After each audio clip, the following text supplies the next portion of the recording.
Actually, don't you think it would be better if we went over another story, like, say, another Lovecraft story? Yes.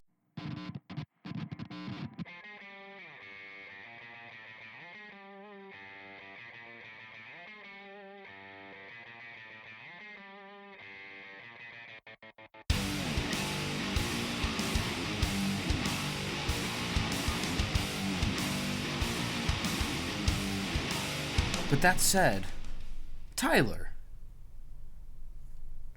how are you? John?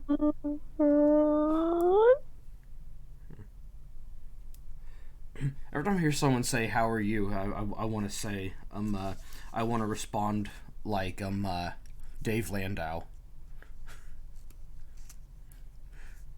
Go on. It's ahoy! I'm doing good. How about yourself? Ahoy. I've never heard of ahoy. Or What's it could, ahoy? or it could be his response a couple days ago, which absolutely made me crack up laughing because he forgot what he was saying, and so he was thinking that his ahoy was an answer to "How are you," and then he realized that it wasn't, and so it went like this. It said "Ahoy," and yourself? Good. Ahoy, and yourself? Yes, I am also ahoy. It was fantastic. Why, I'm ahoy as ahoy.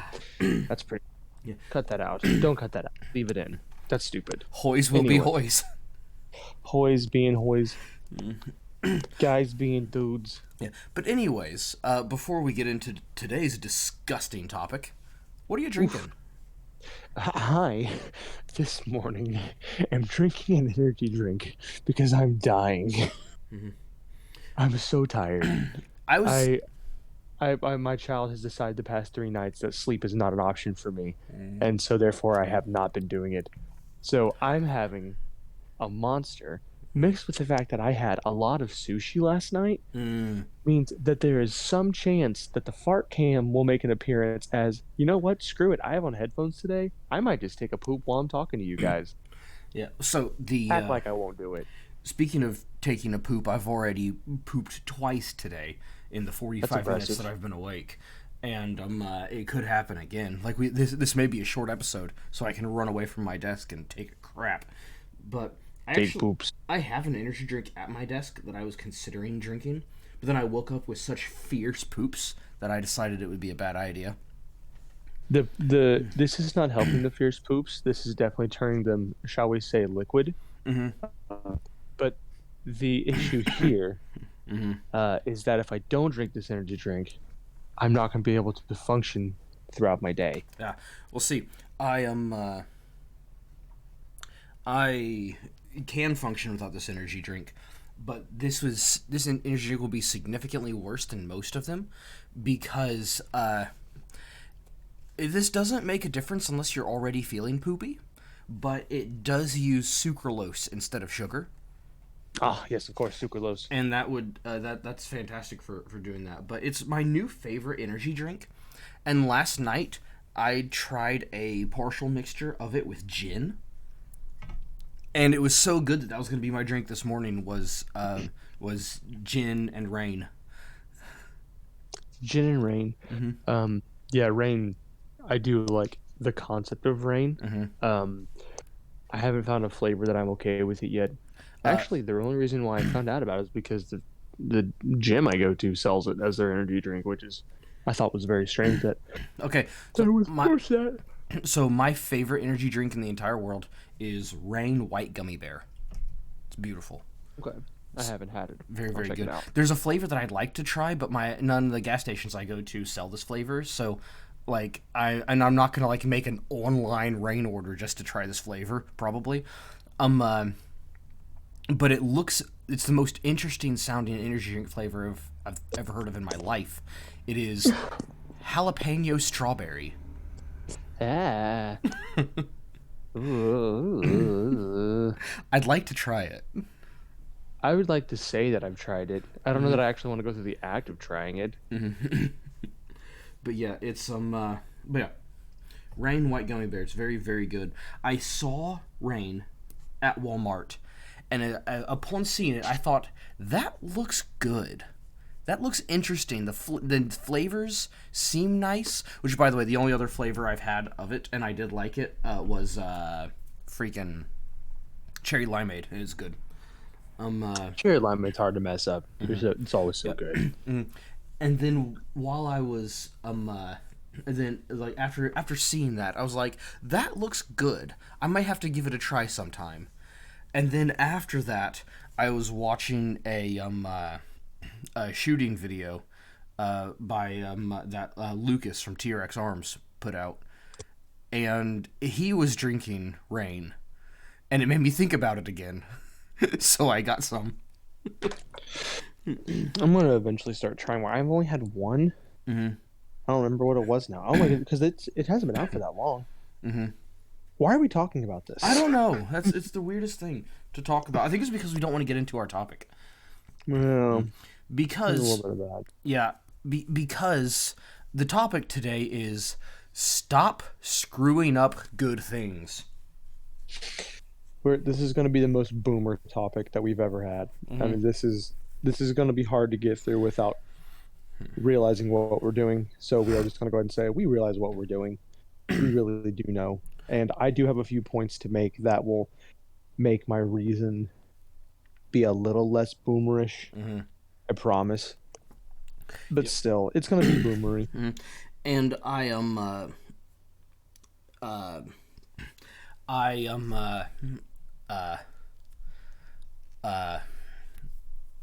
heck, what am I trying to say? I always called it the Wheel of Time until I kind of watched by the way, we're talking about the Wheel of Time, the Amazon series, as a segue into this concept. We may hit on Star Wars. We may or may not hit on Lord of the Rings, just because we Stop screwing with stuff. Episode 1. Yeah. Sorry. Keep going. But who knows what we may or may not hit on. We may spend the entire time just talking about the Wheel of Time, the first episode. I guarantee you that if you watch what's the name of the channel? It had so many different names. It may still be called Game Nights. It may have been called Night's Watch now. But it's Shad Brooks's non-Shadiversity channel, and he spoke for an hour and a half about each episode of this of the Amazon series. It has a dedicated hour and a half on his podcast channel on YouTube, and I've not seen any of them, so I'm not going to be. I probably will be reflecting a lot of his opinions, but I won't be doing it directly because I don't actually know what those are. But if you want a more in-depth, probably more well-spoken, better version of the arguments we're going to make, go watch Shad's videos. I'm not going to link them because I don't want to take the time to figure out if it's still called Game Nights or if it's Night's Watch. But just you'll find it. Just look up. I know Night's Watch is the name of the show on the channel, so just look up, get on YouTube, type in Night's Watch, The Wheel of Time. And that's Nights with the K. But you, the heck am I talking about? Oh, yeah, but we may spend the whole time talking about The Wheel of Time, but once I started watching The Wheel of Time on Amazon, I've taken to abbreviating it to its letters just so I can call it TWOT at this point. I feel like I should have thought about that by now, but I haven't. And that was great. So here's the thing: how do we want to do this? Because we'll preface this by saying I have not read The Wheel of Time, only because I didn't really get in. I wasn't ever recommended to read it, which was by you, by the way. Yeah. Until I had already been in the middle of starting several of the things. The first one being the Stormlight Archives. And so I haven't had the ability to dive into it yet. So I'm coming into this almost 100% blind. So my experience with watching this show, which we both decided just the first episode, I'm going to come into this kind of blindly, and I'm going to be objectively talking about the show. And That's the only thing I can do. And you're going to be giving the reason why it's, which, given what I've seen from other people raving about it, they've clearly changed a lot of things. Mm-hmm. So I would say you should go first, Mm-hmm. but I'm happy to if you want me to. Okay, so I want you to go first, just because the first thing I want you to say is, from the standpoint of a person who's never read the books, what did you think about the first episode of the show? Okay. I because I'm a fan of this sort of. I mean, the first episode really feels like barely even low fantasy, Mm-hmm. if it's even low fantasy. I mean, you technically see a few magical things happen, Mm-hmm. like here and there, Mm-hmm. especially beginning. You kind of open up with technically something magic happening with them Mm-hmm. killing that guy. Mm-hmm. Um, Which they did. and then by the way, Yeah, he wasn't. If you have to know more about the story, they did it wrong because it's supposed to take 13 sisters to be able to do it, because of there has to be 13 that, and 13 makes a do you certain want to thing. say what's wrong with it first, or you Oh, want me to talk about it first? so sorry. I just want to say he wasn't killed though. He was gentled. So you know what I mean. I'm just saying they're coming after this guy, Yeah. and there's the chick with no nose, which is clearly um, magical to some degree. Mm-hmm. Um, and you see the girl like make the water warmer. I Mm-hmm. mean, Yeah. and stuff like that. But I Mm-hmm. mean, like, so I guess I would pretty much say this feels like low fantasy. Yeah. Is kind of what it is. Mm-hmm. um, and I'm pretty much entertained by any version of that. Mm-hmm. But it's worth mentioning. There's something wrong with the dialogue. There's Mm-hmm. something wrong with it. Mm-hmm. And sometimes it's hard to put your finger on it, but the best way I can describe it is they don't talk like people do. Mm-hmm. The best way I can describe this, I think, is there's a guy. Have you ever seen that the Masterclass series where you have a different expert in their own individual fields and they talk about why what to do things better? And I got to watch the Hans Zimmer one; it was great. But the one I got to see a preview of was a guy who does script writing, Mm-hmm. screenwriting, Mm-hmm. and he opens up one of the episodes by saying, "Damn it, how could this have happened?" And he goes, "No one says that. Yeah, it's in every single show ever, and that's why you always feel weird when it happens." He said, "These are lines. There are lines that you always hear in these shows, and no one says them, and that's why it feels wrong." How did this There's a happen, Drill lot of Sergeant? that. Exactly that. You have used all of your ammo at this time. Um, nearly every single solitary thing Mm-hmm. that is said is wrong. Mm-hmm. I don't think there's a single time where there was an interaction between two people and I was, that's a conversation. Mm-hmm. You know what I mean? Yeah. It's all ridiculous.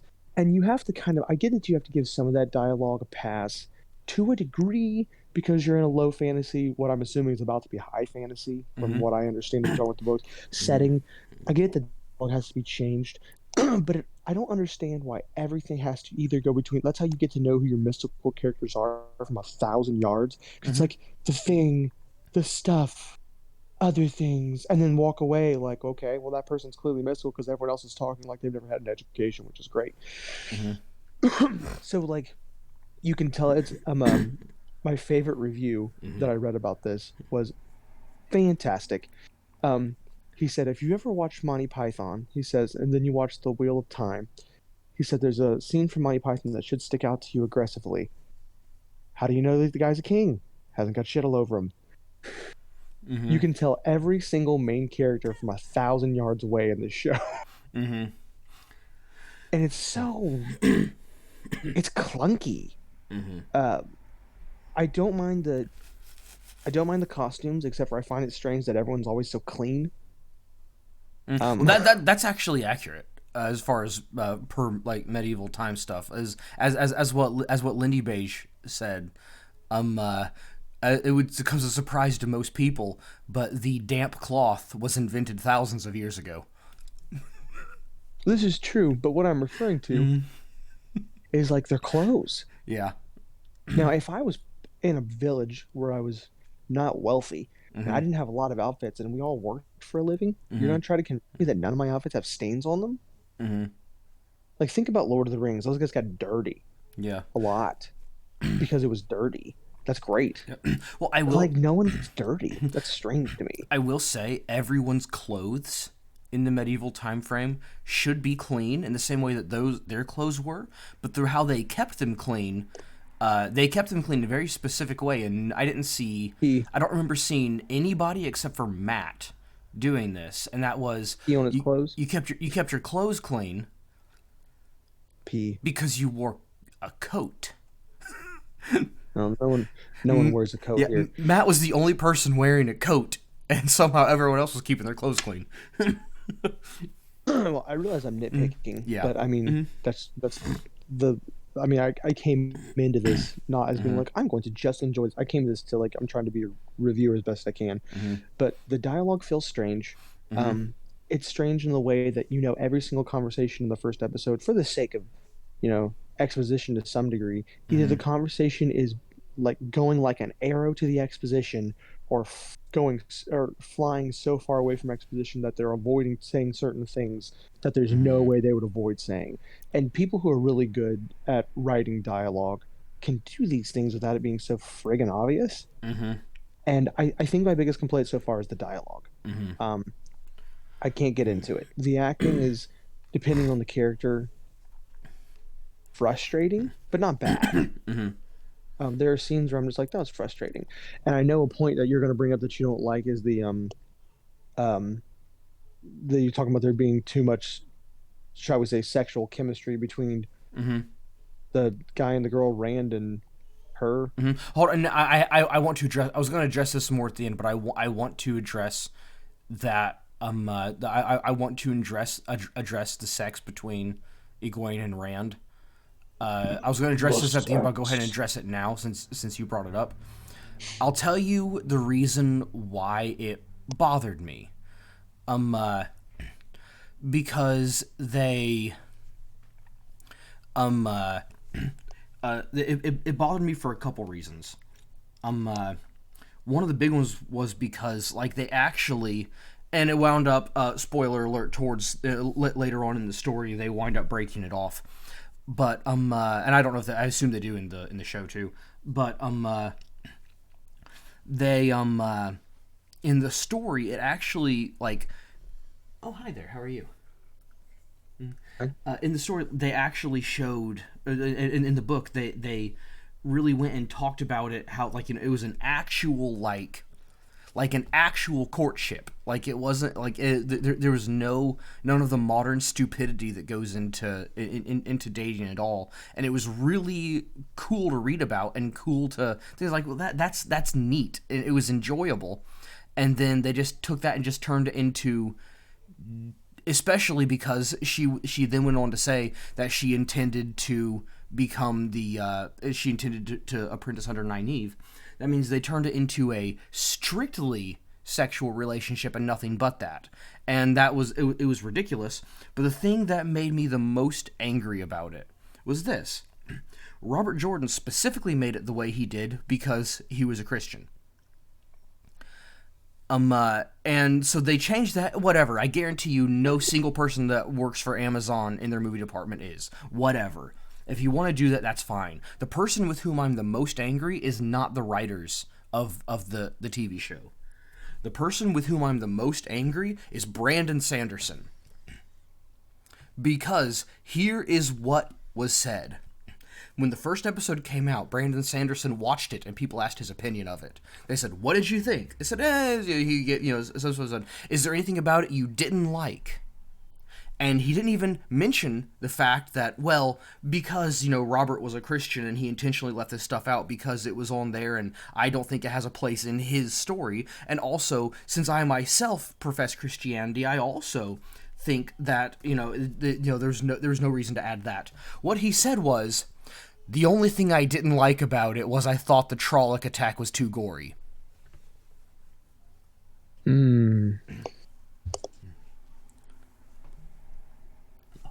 I mean, I thought that was perfectly fine, but that's beside the point. Yeah, and that was, and I wasn't happy with the man. I didn't go into anything about reading Sanderson's take on it, but I did kind of assume. So I take that back. I take what I was about to say back. I don't assume that he would have disliked it because it was well received. A few people have actually said, like there's a few places that have given it, a few I don't know, publications, whatever, have given it awards for being like the new show of the year, like as far as like bringing in the most people for views or what, like there's a way they gauge the metric of like how many people watch it on the release day versus how many people watch the second episode on release day, and so on and so on. Yeah. Like saying it's like one of the biggest growing shows, and it's like one of the most popular Amazon originals that they've done, all this kind of stuff.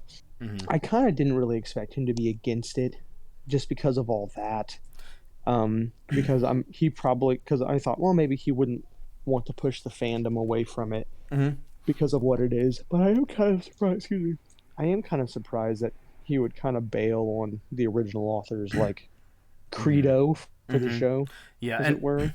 also I'm gonna say this too, and I guess this is probably just because he's a Mormon, but this is a true statement about Brandon Sanderson, and anyone else who, if what you're saying is correct, and it rings true, so we'll say it may be correct, and that is, you're not going to come out in opposition of something, or you won't feel opposition towards something if it's well received and well liked by other people. To do that, you say, well, other people like this, so I guess it's good. That doesn't make you a good person. That makes you a pussy. Dun dun dun dun dun. True. Yeah, I kind of I didn't even go that deep into it, just to say I thought he wouldn't want to push people away from the fandom. Yeah. It's kind of the only thought that I even had. But yeah, for sure. Okay, so if it's like, I guess if it's like, I don't like, I have these opinions and I'm not going to voice them publicly because I want people to enjoy this, and if I, being this big person, say it sucks and I hate it, then people won't enjoy it because they'll just take my opinion at face value and won't go into it for themselves. That's different, but I don't know if that's what you were saying he was doing. I kind of wished he would have done was made a real review, because he's known for like, like he's making, like he has a blog online. He's relatively active on social media as far as through Instagram. I kind of wish that he would have made a response video or something to really dive into being like, here's what they did great, here's what they did wrong, all in all. Because all in all, it's like if you want to shut your brain off, especially from the book series, from what you're saying, I'm not going to say no, but if you're willing to shut your brain off from that, I mean, it's enjoyable low fantasy. If you view it as its own IP, I've definitely seen worse.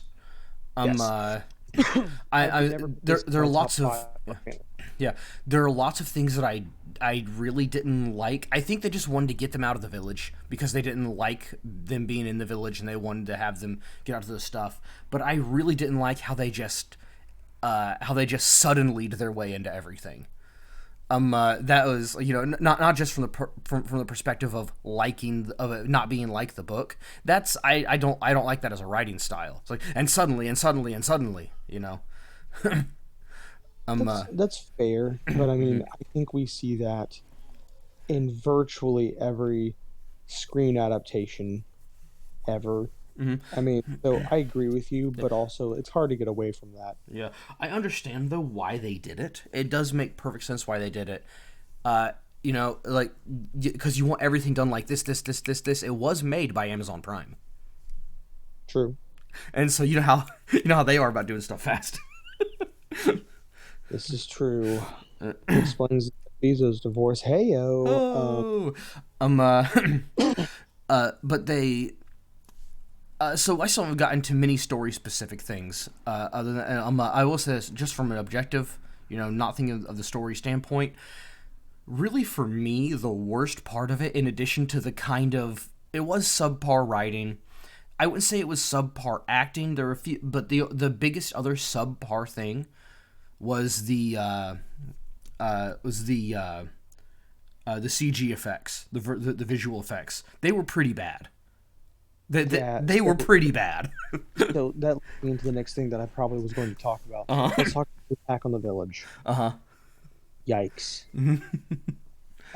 So as far as it being, I was saying earlier that Oh, I it didn't agree about the gore. I think that's fine. I'm fine. Make it look real. yeah. That's how it would have looked if someone gets like right in the beginning when that kid gets axed. Yeah, it Yeah, definitely wasn't what it, exceptionally gory. and I should say that I'm a big fan of praising practical effects. I'm a big fan I'm not anti CGI, but Mm-hmm. like if it clearly didn't have to be CGI, then let's not make it CGI. Mm-hmm. But since, and this is a conversation, we're not going to jump into this. We won't. But the new Lord of the Rings series, so Mm-hmm. far, the costume design, how well the costumes are done, the quality of them, I'm already so disappointed Mm-hmm. in that just right off the bat. Mm-hmm. And so I'm starting to wonder if what I'm about to say is a trend for Amazon. Um, The what are the attire, monsters called again? What are the the monsters called again? monster Trolloc. Wow. Mm-hmm. That was jarring. And I don't mean jarring like, I mean like I think that Mm-hmm. considering how far we are into the episode Mm-hmm. when you're watching the episode, like, well, there's been no real conflict for a while. Mm-hmm. And we've clearly seen some magical stuff. Mm-hmm.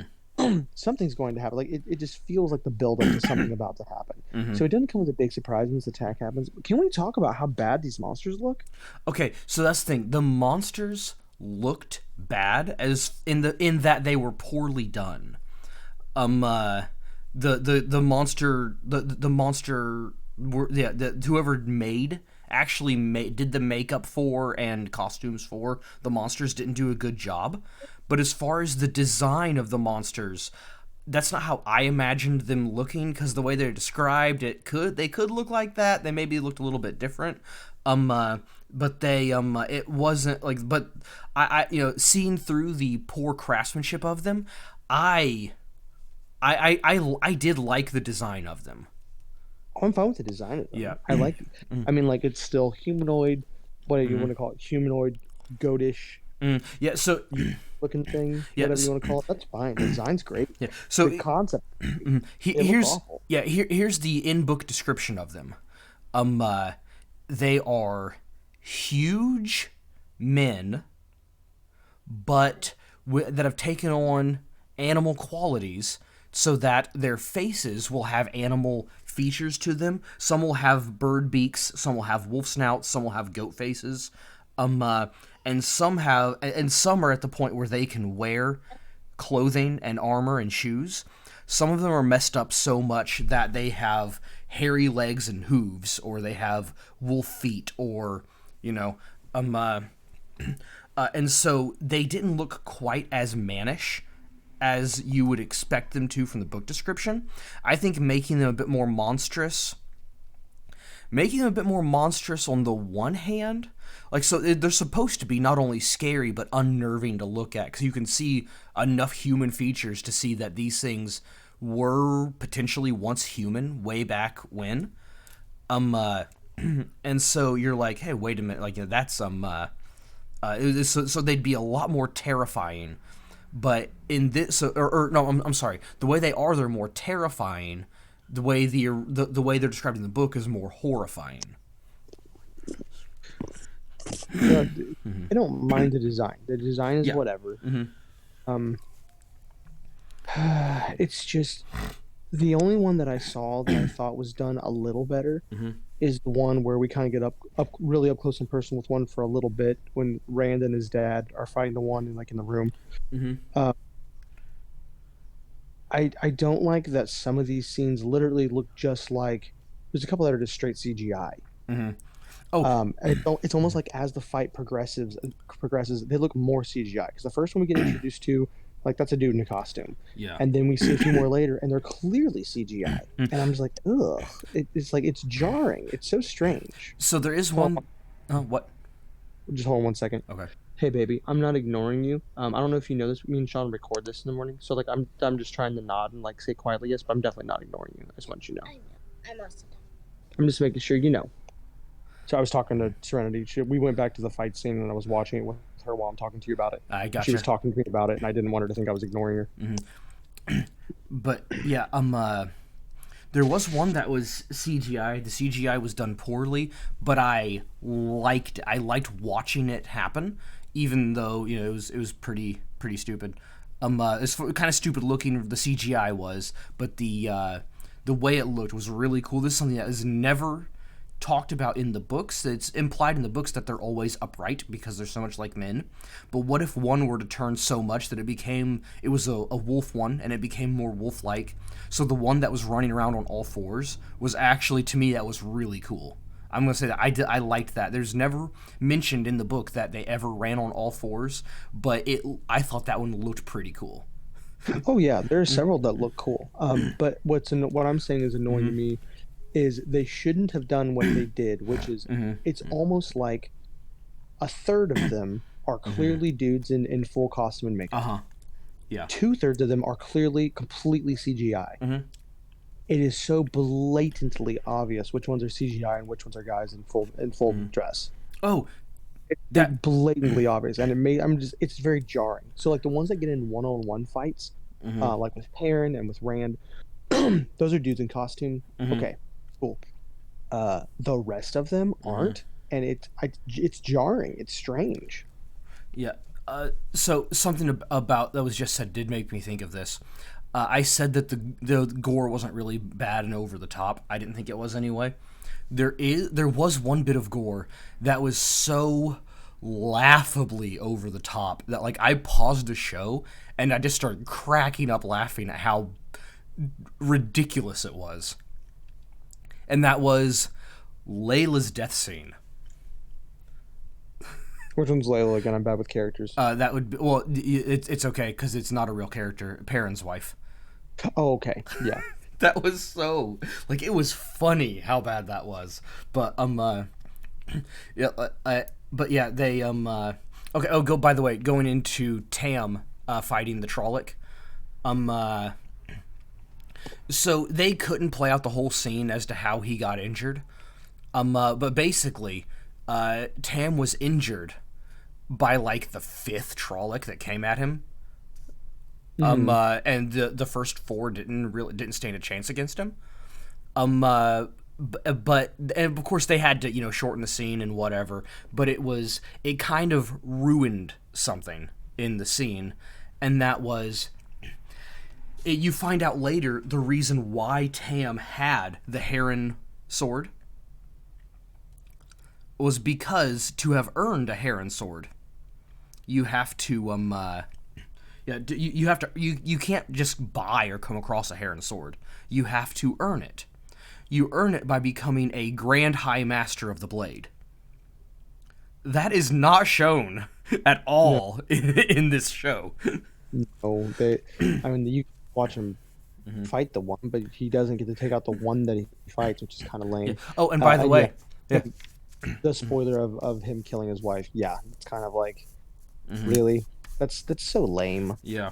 Like you literally created a character just so you could have that moment. Why? So are we supposed to feel a deeper connection to Perrin as we go through the show? It's Yeah. just lame. And that crazy slow motion scene that shows that he's just in a rage and fighting and just slamming on the Trolloc, and that's being in that rage is what causes him to spin around and swing wildly and kill his wife. It's supposed to show that Perrin is feral and animalistic, which is going to lead into something to his character later. The only thing is he is not naturally feral and animalistic.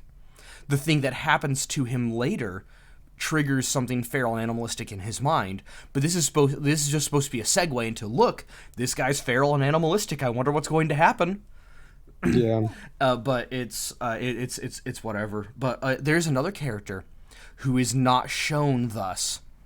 He is just as poorly skilled with a sword as Tam was, and he is also a Grand High Master of the Blade, and that's also not shown in this, even though he fights with his sword. And that would be Alan Mandragoran. You see Which him, one's that one? the Moraine's warder. Oh, okay. Yeah. Oh, no, I thought you did pretty cool. I mean, he kills a bunch of Trollocs, but none of them skillfully. No, I don't care. I was about to say, like, the only cool thing about this battle scene is you get to watch the two of them just be bamps, which is pretty cool. Like, Yeah. like the way that they take them out and all that kind of stuff. And then, like, you get the scene where she gets injured, and he just, like, he essentially gives her the, "Can you please kill them all now" sign? And kills them all now. Yeah. Oh, and by the way, do you know why that scene? Now I'll explain why that scene was bad per the book, and that is this. What she did, especially like she had the lightning bolt and calling stuff and killing all the Trollocs at once. They took that from a different part of one of the books. It wasn't her that did that. It was another character, the dragon. And I'm not going to say who the dragon was because it looks like they're trying to make it somebody else for some reason. I don't know why they would do that, but whatever. But he but the dragon not only is this person the dragon the most powerful magic user in the entire world. He the dragon is also using a very specific magic item that intensifies the power of your magic, and that's what enabled him to kill an entire army of Trollocs by doing that magic. In this, Moraine is the one that did that. That wasn't in this scene; it was from a different time, and it showed her killing an entire army. And I get it; it's just to show the power of the one power and blah blah blah blah. I get it, whatever. Okay, fine, but it was the thing is what? What'd you say? Huh? Oh, my audio cut out. What'd you say? Oh, I said what'd you say? I heard you say something, I didn't catch it, but Keep going. Okay, but the thing is, one thing that's kind of shown throughout the books is that compared to other magic users, Moraine is an extremely weak magic user.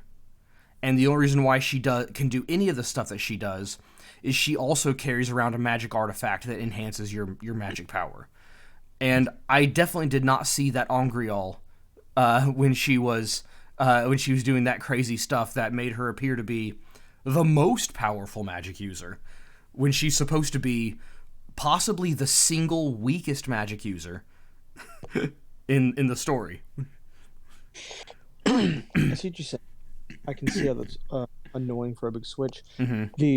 I will say that given what you just said, I'm still willing to give the show a pass on having her do I'm not for all the details you just gave. Oh, I get it. As far as from a story standpoint, I'm willing to give a pass for them not revealing who this. They're clear. I mean, clearly at this point, they're already looking for this individual, and I mean, maybe the way they're writing it, they wanted the reveal to be a little bit bigger and in a little bit different spot. Cool. Mm-hmm. Yeah, like, I'm down. Yeah. Do you in the book? Do you know how long it took Moraine to figure out who the dragon was? Well, since I haven't read it, no. Yeah. Okay. She finds out before they leave the village. She knows exactly who it is. So this is pretty lame. Yeah. Because it goes like this. She goes there and she locates the 3 Ta'Viren. By the way, not 4 Ta'Viren, like the show says. The 3 Ta'Viren. There are only 3. And that is Rand, Mat, and Perrin. They are the only 3 Ta'Viren. And it really annoys me that they made 4. Not because I don't want a girl to be a Ta'Viren. It's important to the story that there are 3. 3 Ta'Viren is important to the story. If you want to say, let's not make Perrin Ta'Viren, let's make it Egwene. That would be better than just adding a 4th. But whatever. It's it is what it is. But she went and she looked and she found out. And you know how in the show it mentioned that Nynaeve was not born in the village? Yeah. She was. She was very much born in the village. The person who was born outside of the village was Rand.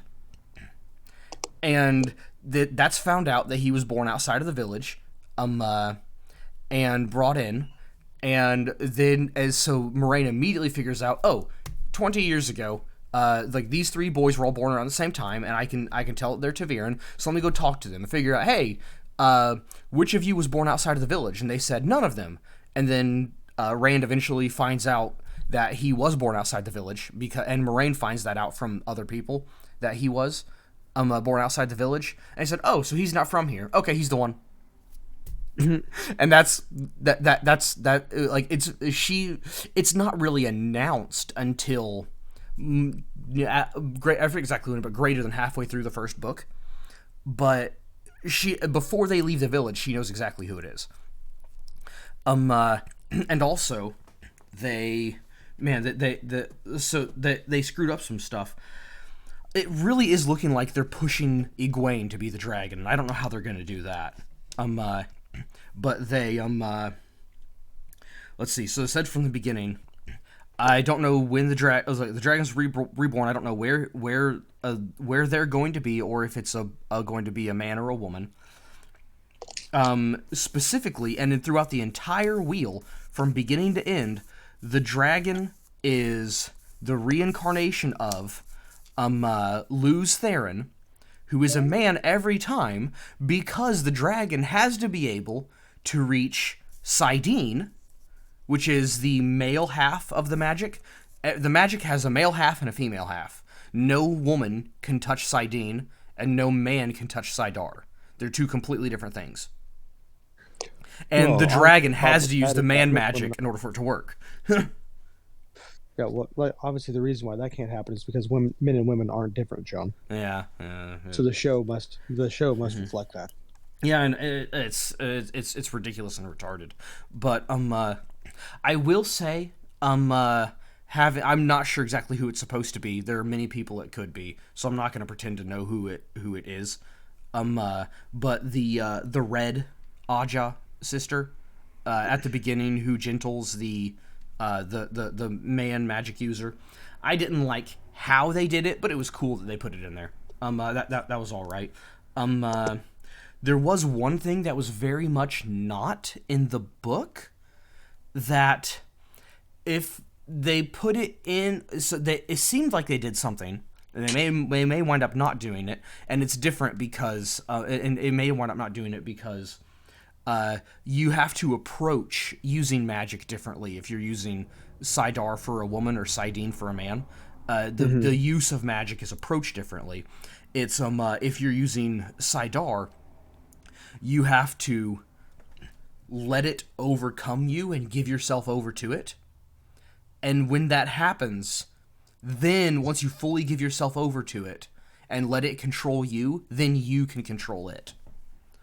And that seems to have been reflected or foreshadowed in when they threw Egwene in the river. Yeah. And so that's actually, if that's where they're going with it, that's interesting. But then Sidene is different. The magic for that is, you let it come to you, and it will immediately try to control you. And if it does control you, it will kill you.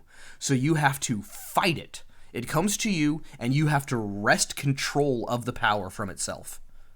You have to force it to your will, and you have to bend it, and you have to stay in control of it and overpower it, or you'll die or go crazy. And yeah, and so the fact that they left Sidene out of the picture entirely is a little bit confusing, especially because like literally the entire story revolves around Sidar and Sidene. And so the fact that they kind of imply that there isn't Sidar and Sidene kind of doesn't, it's kind of confusing to me how they're going to go with it. Oh, and also here's another thing that may go into here's another thing that may go into they don't want Rand to be the dragon. There is a very, very important prophecy in the book that mentions that he will be branded by the heron. And how that works is his heron-marked sword has a heron on the hilt, and at one point it gets super, super hot, and he grabs the sword and kills someone with it, which ends a great big battle. But then the sword was so hot that the heron mark on his hilt branded his hand, so he has a permanent heron mark on his hand. His heron mark sword that he has does not have a heron mark on the hilt, it's on the blade. So there's no way for him to brand himself with the heron at this point. I'm sure they still could. I mean, they'll just have him grab him part of the sword. But it is kind of, I don't know. I can't really without being able to tell all the differences that you can tell, and you're obviously looking ahead to being like, they've already done this thing and this thing, so how can they Yeah. possibly do this thing? Yeah. It's not. It's not awful. It's not particularly great. It's not awful. It's fine. It's fine. Not knowing that this is a series, I can't say. Like, I'm probably not going to go back and finish this. I have no desire to. I just It's bad. don't think I want to. I don't think it's bad. I'm not going to look at this and go, oh, this is bad. Okay. It's just not good. Yeah. Objectively, it's just not good. It's not bad. Objectively, it's not good. Like isolated from the books, it's just not good. Within the context of the books, it's horrid. Although, Yeah, and that's fair. I will say this though, credit where credit is due. I did in reading the books, I did not imagine him as a black guy, but Padon Fane, they could not have casted him better. It was fair that he for who the character is, for how he was, for like how he acted within the thing, absolutely perfect. The peddler with the wagon. I'm this person who just never cared about. I've never cared about casting details. I just never have. And I get that it's always a point for people on both sides of the argument. Will say the exact opposite thing for the exact same thing for the exact same issue. Yeah. I was like, oh, no, this should never have been a black guy. Or someone else will go like, I'm like, so like they shouldn't have done that because of that. Or someone will go like, I can't believe they cast a white person here. I just never cared. Yeah. I can't. I'm not gonna be like, I just don't see color. No, I just don't care about that. It doesn't bother me. Yeah, pick the best person for the job. Watch the show exactly. Give me the best person who acted in this. Put them in it. Fantastic. So, but I mean, I don't get those. I don't get shocked by continuity error. Like it's like if you have this thing where you've got a mom and a dad, and the mom's white and the dad's black, and you have an Asian kid, I don't care. If they're all going to act good, I don't care. It doesn't bother me. Yeah. But there are certain times where you watch the show, and it's just, you watch a show, and you're just like, did you pick them just because you had to fill a quota of something? Because these people suck. Oh, I also had to say this too. Here's another big error from the, and it was casting related. So there are a lot of people that were in there and it's just because I'm reading the book. If I'm reading a book, this is just how I am. If there's no context that strongly implies this, or it doesn't, if it's not stated either explicitly or implicitly, this is just how I am. Like if I'm going to imagine a face for people, and they're not often going to be black. And it's just because the stories that I read are all in European fantasy, based on European fantasy, and so my mind just immediately assumes that the people are European, and that's just because, and I don't care, and so I didn't care that a lot of the people were darker than how I imagined them. A lot of them were done very well, but I'll tell you why they picked one of the worst possible people for the role of Egwene. Okay. So you remember Egwene Alvira, the girl who Rand has sex with? Yeah, the Indian girl. Yes. Okay. Here is why I felt they did a bad job for casting her. Not because she was brown. You could have found a brown person that matched this description, but they didn't. She was listed in the book as being extremely beautiful.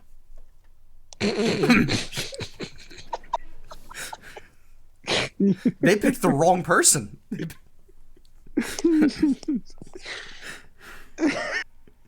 I just call it like I see it.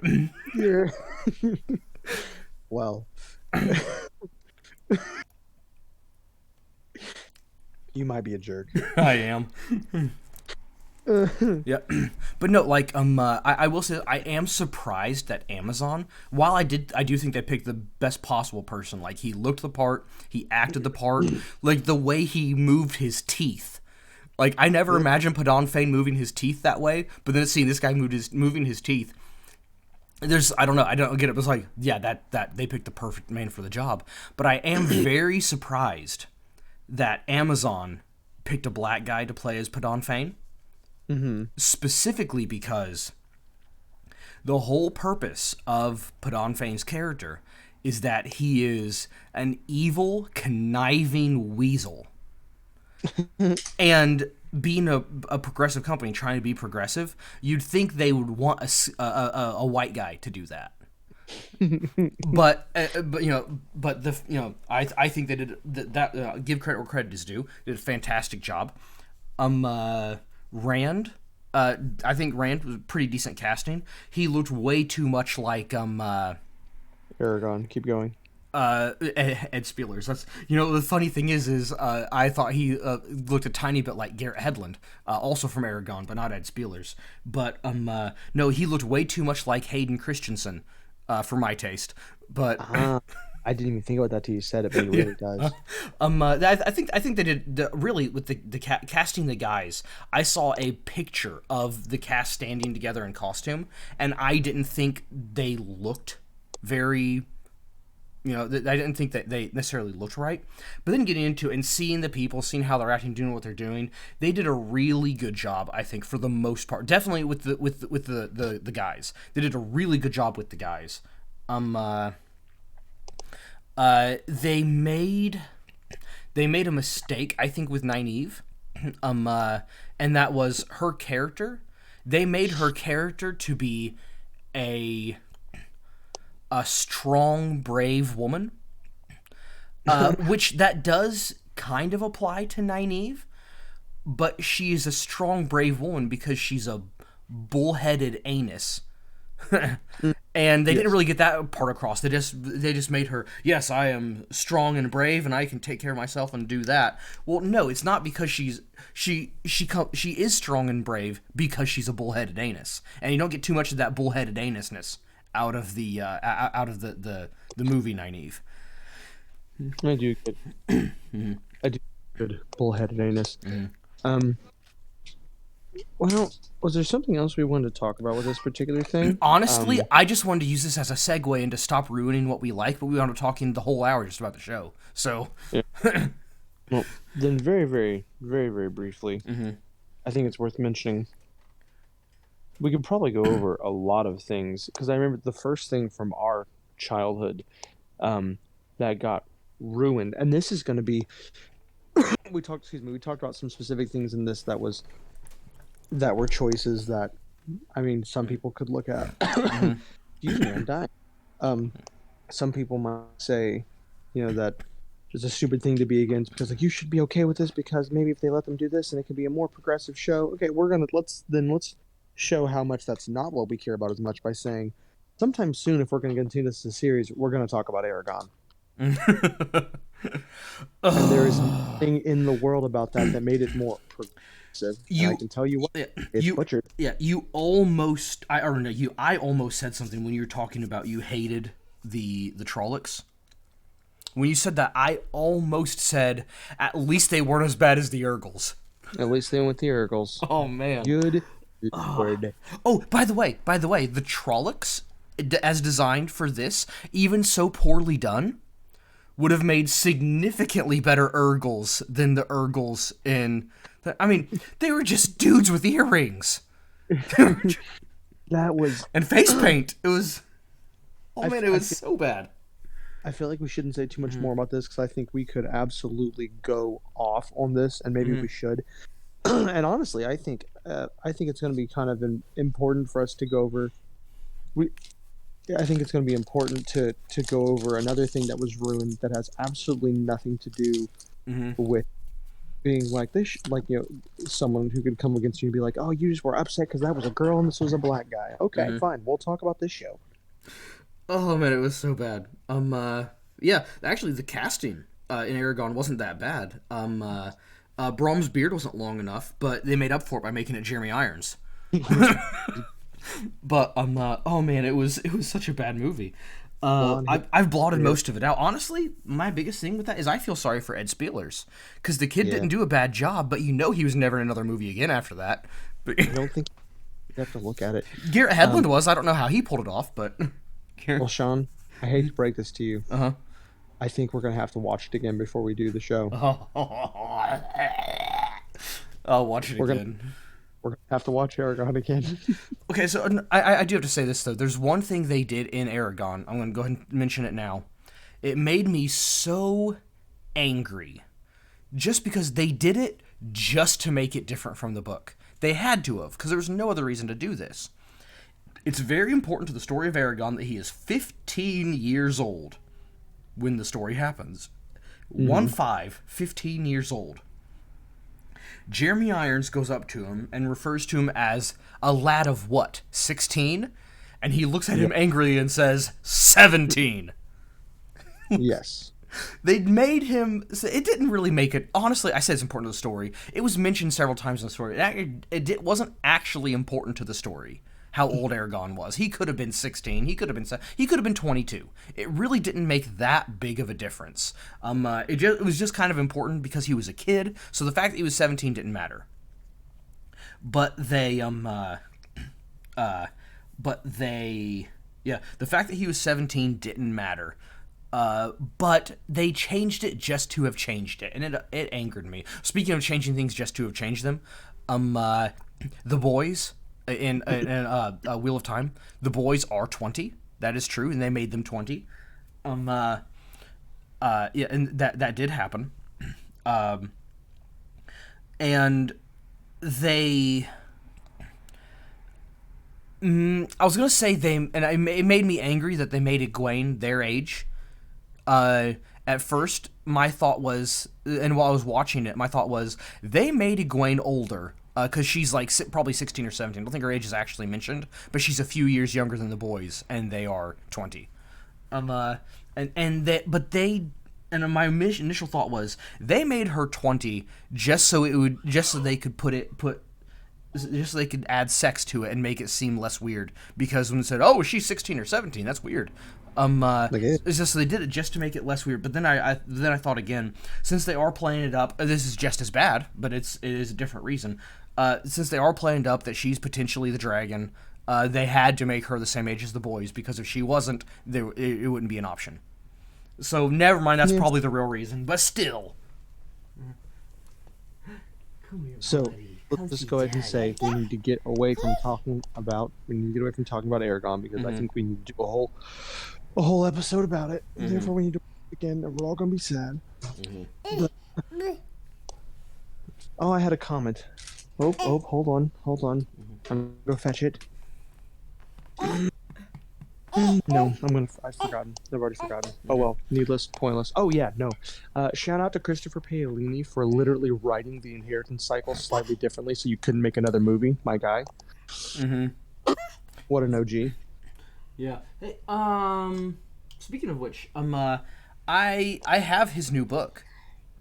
Christopher Paolini. I got it as my pick for my credit for Audible, but I haven't listened to it yet. Quite excited. I got it as Audible, and then around that same time, it was on super sale for like $10 at paperback. So I went ahead and bought it. I haven't read it yet, but I have it. It's up here with my other books. I'm gonna eventually read it. I'm excited to see what he does in a completely different atmosphere in the Spoopyverse. Was it any good, Brooke? I know you listened to it. I didn't. I thought you did. Okay. Did you read it? You did something with it. I thought. I looked up reviews. You looked up reviews. Okay, gotcha. So there are a lot of people, progressive women, who hate it. So it's probably pretty good. Oh, I'm all in. Let's go. Yeah, I don't care if you're a woman who hates it, but if you're a progressive, anyone who hates it, then I probably like it. I don't know. Well, I say that there are a lot of progressive people that hate buttermilk, and I'm not going to start liking it just because they hate it. Well, I think now is a good time as any to call it done with this, because I'm about to go destroy a restroom. Excellent. And in 3 days, build it again. Oh, you know. That was a horrible joke. Because Jesus. Bye.